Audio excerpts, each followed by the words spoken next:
What up, y'all? I'm Tyrel, Alejandro. I'm here with Real Ones, and I'm with... Kaelin Ellis. Yes, sir. So, first things first, I want you to shout out a real one in your life. This is Real Ones. My mom, my dad, my cousin Jermaine, my cousin Zachariah, my sisters, Angelise, my best friend, Paul, my best friend. Shout out to God. That's real. That's real. How is it coming up in like the music scene out in Florida? Oh, it was insane because like you have so many talented people. One of my best friends, Tessellated, he ended up doing a cover growing up at Full Sail. He did a cover of one of my favorite Moskow songs called Learn Some Jazz Today. And that joint 4 years later ended up becoming like an Apple commercial hit. Wow. And so they used his cover of Moskow's song.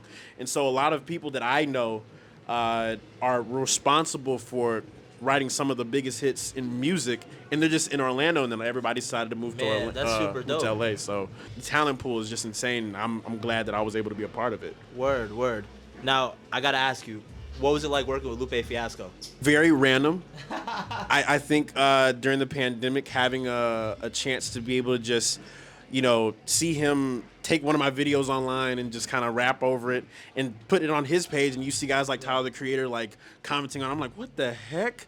I didn't really think too much about a lot of the music I was making, but learning about it, I was like, shucks, he resonates with something that I'm doing. It'd be really cool to like build with someone who understands music to that level. Looking back at it, it was one really crazy time period. COVID, everybody's just inside. It probably felt like super surreal, almost like a fever dream. Game changer. Another thing I wanted to ask about was your collab project with The Count. Yeah. How did that come about? It started right before the Lupe Fiasco situation. Okay, word. During the pandemic, I saw Count was dropping all these random short beat videos. He was chopping up his drum breaks around November, and it gave me the idea of shortening down my beat videos.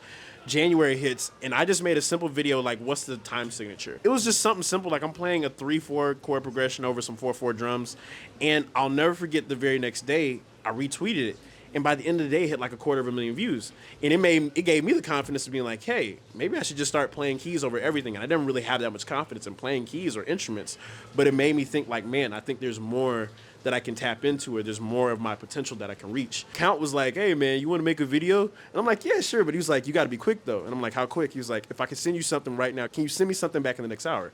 I'm like, yeah, sure. And he already had a full beat video ready. It was him basically sampling a coffee machine, him making coffee. And so I'm thinking in my mind, coffee machine, why don't I go buy a mug? And I went to the Dollar Tree, bought like the cheapest thing I could find was a mug, came back to the room, recorded it, hit the mug, and I sampled the mug in the track. That turned out to be our first song, Caffeine, which was made at the very beginning of the pandemic. Seeing that, like, okay, this is the type of fastness that he's talking about, I realized I found a cool connection of someone who thinks on the same level. And so by the end of 2020, we already had our album done. It was just we didn't know what we wanted to do with it. It's a great experience being able to work with someone who is like-minded like that. Word. That's dope as hell. You talked about how you were playing drums in the church with your dad. How did like participating in gospel music help shape like your sound today? Two things. I think it was based off of service, knowing how to like serve people through your gifts and abilities, one. Two, it trained the heck out of my ear. I've heard so much stuff from like as a young kid growing up to the stuff now that I hear, and I meet other people that grew up in the same vein. We kind of have the same approach making music. It's not about us. It plays a huge role in what I do, and even now when I make sample packs for producers and artists, it makes a bigger deal out of like, all right, it's not just about me. It's right, about, like it's bigger than me. Yeah, exactly. That's real. Who are some of your favorite artists right now that you would say like inspire you? That's about to sound like a weird transition. I have learned a lot about rock music over the last several years. I didn't know how much of a blues origin is on American music, and I didn't know how much of blues is in everything we listen to.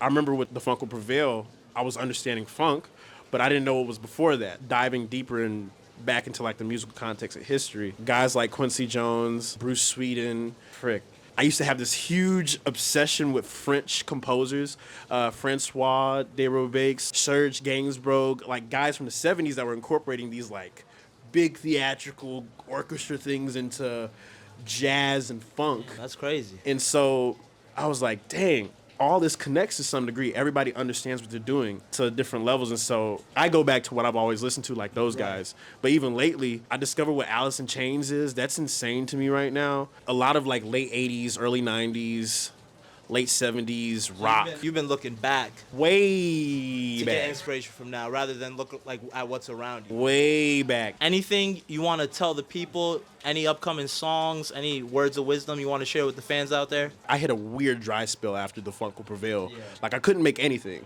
A homie of mine was like, maybe you need to position yourself for something different. And I was like, what do you mean by that? He's like, well, what's your routine? I was like, I don't kind of have one. He's like, do you wake up early in the morning? He was like, dude, if you wake up around 5 a.m., you'd be a dangerous dude. That's early as fuck. The sun not even up. In my mind, I'm like, that's crazy. That's ludicrous. And then all of a sudden, everybody started coming across, like, people who just work like a normal, 9 to 5. Everybody's going, I wake up at 4 a.m. I'm like, how the heck are y'all waking up at 4 a.m.? I don't even get up until like 8. It made me think I need to go farther. Right, develop a routine. That put me in a position for where my career is now. Here's a good little analogy. You ever seen an ostrich in the morning?